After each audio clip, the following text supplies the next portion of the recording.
तो कहानी की शुरुआत में हम एक टीचर को देखते हैं जो क्लासरूम में होती है, जिसकी आंखों से खून निकल रहा होता है और उधर एक छोटा सा लड़का मौजूद होता है जो उसे गौर से देख रहा होता है। और फिर कहानी शिफ्ट होकर हमें लुसियाना शहर का सीन दिखाया जाता है और हम ब्रैडली नाम के एक लड़के को देखते हैं जो सुबह सोकर उठता है और फिर रेडी होकर वो अपनी कार लेकर होटल की तरफ निकल जाता है, जहाँ पर वो फास्ट फूड वर्कर है। फिर जब वो होटल पहुँचता है तब कुछ ही देर बाद उसका मैनेजर भी आता है और फिर ब्रैडली बेंसन और क्रिस को उसका काम बताता है और ये तीनों इसी होटल में काम करते हैं। उसके बाद मैनेजर ब्रैडली को ऑफिस में बुलाता है और मैनेजर बोलता है, तुम इतना काम करते हो और मुझे आज तक शिकायत का मौका नहीं दिया।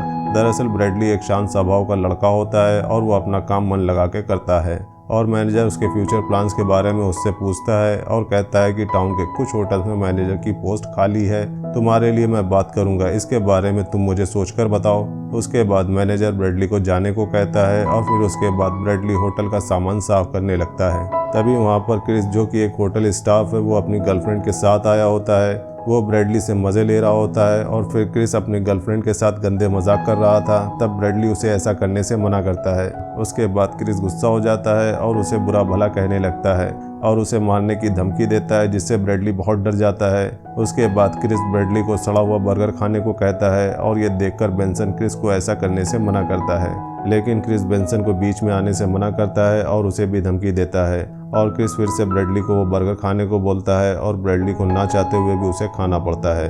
तभी बेंसन गुस्सा होकर बाहर चला जाता है और अपनी कार से एक बड़ी सी गन निकालता है और होटल के अंदर आकर सीधा क्रिस को गोली मार देता है और क्रिस की उधर ही मौत हो जाती है।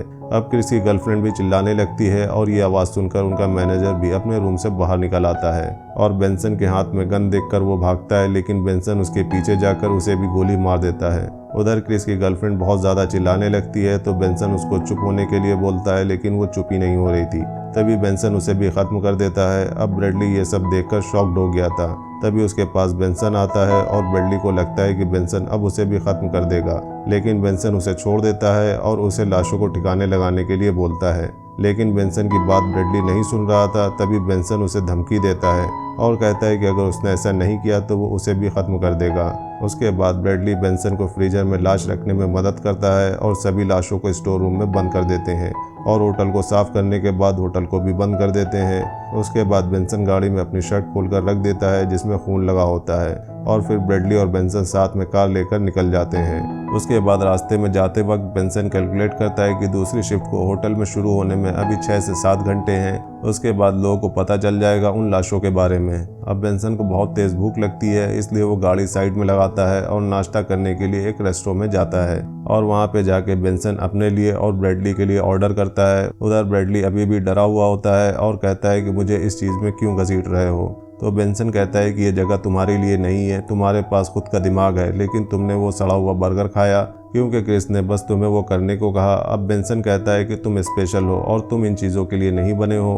उसके बाद वहाँ पे नाश्ता आ जाता है और फिर दोनों नाश्ता करने के बाद वहाँ से गाड़ी लेकर निकल जाते हैं। और उसके बाद बेंसन ब्रैडली से पूछता है कि तुमने पढ़ाई कहाँ तक की है। तब ब्रैडली बोलता है कि मैंने 12th तक की पढ़ाई की है और साथ ही ब्रैडली बताता है कि उसके पेरेंट्स उसके एजुकेशन से जुड़े फैसले लेते हैं। उसके बाद बेंसन कहता है कि अपनी ज़िंदगी के फैसले खुद लो और साथ ही कहता है कि अब तुम्हारी उम्र 21 साल हो गई है। उसके बाद बेंसन गाड़ी अपने घर के पास रोकता है और बेंसन ब्रैडली को अपने घर के अंदर लेके जाता है और फिर बेंसन अपनी माँ को कुछ खाना और सिगरेट देता है। उसकी बूढ़ी माँ बीमार होती है जो बिस्तर पर लेटी होती है।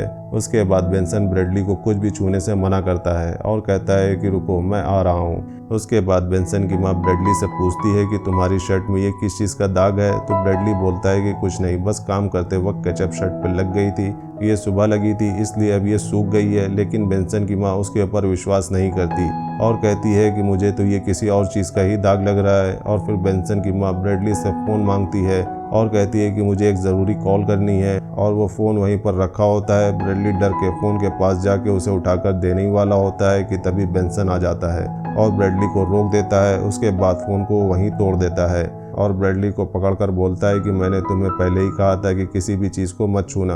उसके बाद बेंसन रिवॉल्वर में गोली भरता है और ब्रैडली को अपने कुछ कपड़े देता है और उसे चेंज करने को बोलता है। उसके बाद घर से बाहर निकलकर वो दोनों गाड़ी में बैठ जाते हैं।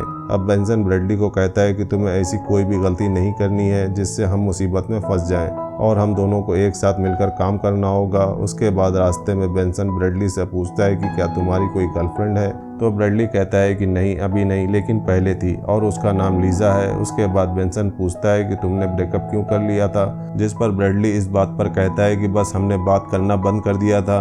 उसके बाद बेंसन पूछता है कि लीजा क्या करती है, तो ब्रैडली कहता है कि वो एक मॉल में काम करती है। और उसके बाद बेंसन और ब्रैडली कार में पेट्रोल भर के लीजा से मिलने मॉल में जाते हैं जहाँ पर वो काम करती थी। फिर वो दोनों अंदर जाते हैं जहाँ लीजा काम कर रही होती है। उसके बाद लीजा और ब्रैडली बात करते हैं। फिर ब्रैडली पूछता है कि हमने ब्रेकअप क्यों किया था, जिस पर लीजा कहती है कि तुम अपने आप में खोए रहते थे, तुम्हें किसी भी चीज़ से कोई फिक्र नहीं होती थी, शायद मेरे जाने के बाद भी तुम्हें कोई फ़र्क नहीं पड़ा होगा और ना ही तुम मुझसे खुल के बात किया करते थे। साथ ही लीजा ये भी बोलती है कि तुमने ये भी नहीं बताया कि तुम्हारे साथ सेकेंड ग्रेड में क्या हुआ था।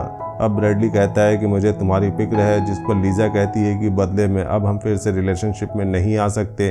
उसके बाद बेंसन आ जाता है और ब्रैडली को चलने को बोलता है और फिर दोनों बाहर निकलते हैं। उसके बाद ब्रैडली की माँ का कॉल आ जाता है और वो बहुत ज़्यादा स्ट्रिक्ट होती है और ब्रैडली को रात को जल्दी डिनर करने आने को बोलती है। अब बेंसन उसे जल्दी से कॉल कट करने को बोलता है और फिर ब्रैडली का फ़ोन अपने पास रख लेता है ताकि वो पुलिस या फिर किसी और को उस घटना के बारे में ना बताएं। उसके बाद ब्रैडली और बेंसन कार में जाकर बैठ जाते हैं। उसके कुछ देर बाद ब्रैडली बेंसन से कहता है कि मुझे तुम्हें कुछ बताना है। जब मैं सेकंड ग्रेड में था उस समय मैं 7 साल का था और हम क्लास में इरेजर से मारने वाला गेम खेल रहे थे। तभी टीचर मिस बियर्ड वहाँ पर आ गई और मुझे पकड़ लिया और वो बाकी बच्चों को नहीं पकड़ती, इसलिए मैं बहुत ज़्यादा गुस्सा हो गया था और मैंने वही इरेजर स्केल की मदद से उनके ऊपर चला दी, जिसकी वजह से उनकी एक आँख फूट गई। और ये वही टीचर होती है जिसे हमने कहानी की शुरुआत में देखा था। उसके बाद ब्रैडली कहता है कि वो एक अच्छी टीचर थी, लेकिन मेरी ये गलती की वजह से उनका जीवन बर्बाद हो गया और इसी कारण से मेरी माँ ने मुझे सेकंड ग्रेड रिपीट करवाया। साथ ही ब्रैडली ये भी कहता है कि इसलिए मैंने क्रिस के हाथों से वो सड़ा हुआ बर्गर खाया और जब भी मैं फैसला लेता हूँ तो कुछ गलत हो जाता है। उसके बाद बेंसन कहता है कि चलो मैं तुम्हारी टीचर मिस बियर्ड से मिलवाता हूँ। उसके बाद बेंसन ब्रैडली को लेकर उसके स्कूल में जाता है जहाँ ब्रैडली बेंसन को स्कूल के अंदर जाने से मना करता है, लेकिन बेंसन नहीं मानता और फिर वो दोनों अंदर जाते हैं। उधर स्कूल बंद होता है क्योंकि शनिवार का दिन था। उसके बाद वहाँ पर कुछ ही स्टाफ होता है। उसके बाद बेंसन स्टाफ से मिस बियर्ड का एड्रेस मांगता है। पहले तो वो लोग नहीं देते, लेकिन बेंसन बोलता है कि ये ब्रैडली है जो इस स्कूल में पढ़ता था और इसी ने मिस बियर्ड की एक आंख फोड़ दी थी। अब ये माफ़ी मांगना चाहता है। तब स्टाफ उनको एड्रेस दे देता है। तभी एक टीचर स्कूल से निकल रहे होते हैं जिनका नाम शेफर्ड होता है। उसके बाद बेंसन उनसे पूछकर कंफर्म करता है कि ये वही टीचर हैं जिससे ब्रैडली ने पढ़ाई करी थी, तो शेफर्ड हाँ बोलकर वहाँ से निकल जाता है। उसके बाद ब्रैडली और बेंसन स्कूल से बाहर आते हैं और उस वक्त शेफर्ड अपनी कार में बैठने वाला होता है कि तभी बेंसन शेफर्ड के ऊपर हमला कर देता है और उसके मुक्के वगैरह मारकर उसे घायल कर देता है। उसके बाद जब बेंसन उसे गोली मारने वाला होता है तभी ब्रैडली उसे समझाकर ऐसा करने से मना करता है और फिर ब्रैडली बेंसन को वहाँ से लेकर चला जाता है। उसके बाद वो दोनों कार में होते हैं। तब बेंसन ब्रैडली से माफ़ी मांगते हुए कहता है कि मुझे ऐसा नहीं करना चाहिए था। दरअसल बेंसन ब्रैडली की मदद करने की बात कह के किसी भी टीचर को मार दे रहा था। उसका अपने गुस्से पर काबू नहीं था। उसके बाद बेंसन और ब्रैडली मिस बियर्ड के घर जाते हैं जहां पहले तो टीचर उसे नहीं पहचानती। फिर जब ब्रैडली उन्हें अपना नाम बताता है उसके बाद मिसिस बियर्ड ब्रैडली को देखकर खुश हो जाती हैं और उसे गले लगा लेती हैं और फिर ब्रैडली टीचर से माफ़ी मांगता है और टीचर भी उसे माफ़ कर देती हैं और उन दोनों को घर के अंदर आने को बोलती हैं। अब टीचर को बहुत अच्छा लग रहा था कि ब्रैडली उनसे मिलने आया है, क्योंकि उनके पुराने स्टूडेंट्स में कोई भी उनसे मिलने नहीं आता। अब यहाँ टीचर और ब्रैडली बात कर रहे होते हैं कि उधर बेंसन वॉशरूम में चला जाता है। उसके बाद ब्रैडली मिसिस बियर्ड को फ़ोटो दिखाता है जिसमें एक लड़की होती है। तब मिसिस बियर्ड बोलती है कि हाँ ये मेरी बेटी है, इसका नाम टेसा है। उसके बाद ब्रैडली पूछता है कि क्या आपकी शादी हो गई, जिस पर मिसिस बियर्ड बोलती है कि हाँ हमारा डिवोर्स हो चुका है। उसके बाद मिसिस बियर्ड के पास एक कॉल आता है और वो उसे उठाने के लिए दूसरे कमरे में जाती हैं। तभी ब्रैडली को एक फ़ोन दिखता है जो टेबल पर रखा हुआ होता है। वो उसे उठाकर पॉकेट में डाल लेता है। उसके बाद बेंसन भी वहाँ पर आ गया होता है। उधर मिसिस बियर्ड स्कूल के टीचर से बात कर रही होती है और फिर उन्हें आकर बताती है कि हमारे स्कूल में एक टीचर को किसी ने मारकर घायल कर दिया था, पर उसे जब एम्बुलेंस में ले जा रहे थे तब उसने अपना दम तोड़ दिया। उसके बाद मिसिस बेयर्ड उनसे पूछती है कि तुम लोग भी तो स्कूल में थे ना, तो तुम लोगों ने कुछ देखा? तभी मिसिस बेयर्ड की नज़र बेंसन के हाथों की तरफ जाती है जिस पर खून लगा हुआ था, और वो कुछ बोलती कि इससे पहले ही बेंसन गन निकाल के मिसिस बेयर्ड को मारने वाला होता है, लेकिन ब्रैडली उसे ऐसा करने से मना कर देता है। और उसके बाद बेंसन फैसला करता है कि वो अब मिसिस बेयर्ड को भी अपने साथ लेकर जाएगा। इसके बाद बेंसन ब्रैडली और मिसिस बेयर्ड को गाड़ी में बैठा लेता है। उधर देखते ही देखते रात हो जाती है और अब बेंसन खाना खाने के लिए एक रेस्टोरेंट में आता है और बेंसन अपने लिए कॉफ़ी ऑर्डर करता है। उसके बाद ब्रैडली को बाथरूम लगा होता है, तो बेंसन उसे 2 मिनट में आने को बोलता है। फिर ब्रैडली वॉशरूम में जाकर उसी फ़ोन से जो उसने टीचर के घर से लिया था उससे पुलिस को कॉल कर देता है और बेंसन के बारे में बता देता है जो गन लेकर आया हुआ है, और साथ ही अपना एड्रेस भी उनको बता देता है। उसके बाद ब्रैडली फ़ोन कट करके वॉशरूम से बाहर आता है। उसके बाद बेंसन का वेट्रेस के साथ झगड़ा हो जाता है क्योंकि बेंसन ने उसे भला बुरा सुना दिया था और वो वेट्रेस अब उस पर चिल्ला रही थी। इसी वजह से बेंसन गुस्सा हो जाता है और गन निकालकर उसके पाँव में गोली मार देता है। उधर रेस्टोरेंट के बाहर पुलिस भी आ जाती है। तब बेंसन पूछता है कि किसने पुलिस को खबर दी, और टीचर को गन दिखाकर उसके ऊपर शक करने के कारण फायर कर देता है, लेकिन वो निशाना चूक जाता है और गोली ब्रैडली को लग जाती है। तब बेंसन बोलता है कि जल्दी से फर्स्ट एड लाओ। तभी ब्रैडली बोल देता है कि मैंने ही पुलिस को बताया था।